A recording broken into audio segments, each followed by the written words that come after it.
And a friend of mine told me that Chris and Kim had called him because he had influence inside of the black community, and had called him to say, to get him to influence people to take the vaccination. Mm-hmm. And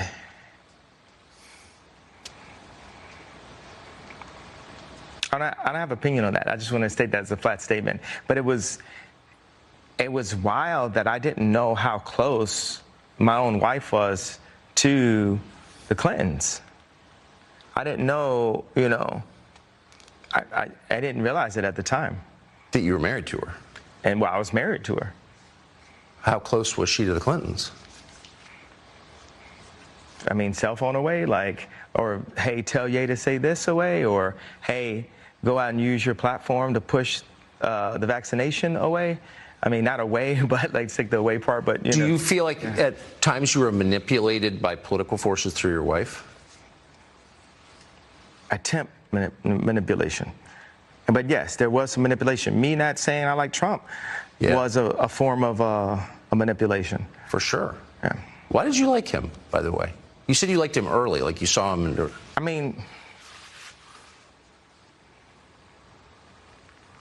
I keep telling this joke. If people say Trump was the first black president, I'm going to be the first Latino president, because all the values, the conservative values just line up. Come on, man, Trump's the What do you mean? He has his own buildings. What are we talk about? He's like Ralph Lauren. Yeah, he made Ivanka. You like Ivanka? Yeah.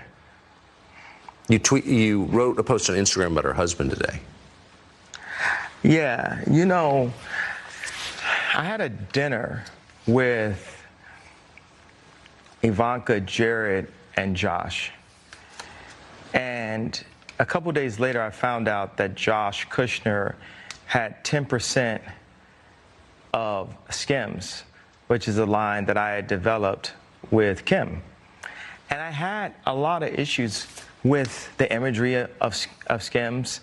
I felt like there's a lot of imagery that was overly sexualized and things that I wouldn't want to see my wife and definitely not my daughters doing in the future in order to sell product. But it reaches another level when it's like, okay, well, this is what my wife is doing, and this is what she's doing for our children. But it reaches another level when her business partners are selling pieces of the company that they don't have to, because the company's already so successful and it's an internet-based company. So it's like they're really just selling off the company in order to create more relationships for themselves that are unneeded. It's like when I went to the Gap and with our release, they just they shoveled it out. I'm very cautious with my words. I'm really big on being able to have an adult conversation in front of the children. So I don't use explicit language in interviews especially. So I found out after this dinner that Josh Kushner had 10% of Skims and I had 5% of Skims. And regardless if, Josh Kushner figured out how to put $150 million, I'm sure it wasn't out of his own account, but $150 million, and I'm sure Jared still has a piece of that fund. Regardless of them putting that money in, for me to have been an owner in it and not known, just from a place as a creative where Skims is so based on a lot of the Yeezy ideas, then it's based on all of the relationships in fashion, because I had to use my relationships in fashion in order to establish Kim in a way where fashionable people would say, hey, I'm down to wear Kim's line.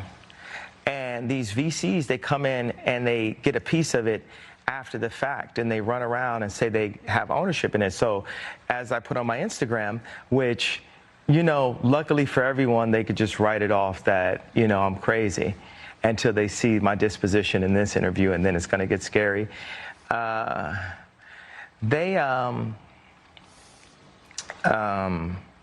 said, hey Josh, what if I had 10% of Carly Kloss's lingerie, shapewear, swimsuit line, and you have 5% of it, and you didn't know? How would that make you feel? And then after talking to them and really sitting with Jared and sitting with Josh and finding out other pieces of information, I was like, wow, these guys might have really been holding Trump back and being very much a handler right then. They love to just look at me or look at Trump like we're so crazy and that they're the businessmen. So when I think about all of these things that Jared, somehow doesn't get enough credit for with his work. And what is it? His work in Israel or his work in Palestine? What is this? You know where he made these peace treaties? Where was that? Do you know the facts on this right here? So I'm like... I think that was between Israel and some of the Arab nations. I just think it was to make money. I don't know. Is that too heavy-handed to put on this platform? No, that's your opinion. We're not in the censorship business. Okay, thank you. And I just think that that's what they're about, is making money. I don't think that they have the ability to make anything on their own. I think they were born into money. And for me, as a maverick and a talent and a person that's been, beat, kicked, lost everything, said to have lost my mind, went from pull myself up by my boots don't have straps on them, but I say pull myself up from my boots to becoming a multi-billionaire that gets the price every year of my net worth goes down every year on Forbes. They just keep on slowly just taking it down every year. It's like really a weird thing. But as a person that has really built something from nothing, when I sit across the table from a Josh Kushner and he just feels so entitled to that idea, and this person has never brought anything of value other than so-called being a good venture capitalist, I have a major issue with that. And it makes me feel like they weren't serving my boy, Trump, the way we could have, because, Trump wanted nothing but the best for this country. And it doesn't, Moses stuttered. And saying God is not always going to bring the most perfect personality. A lot of times, the most fake people, their job is talking and making people feel comfortable. Yeah. And the realest people are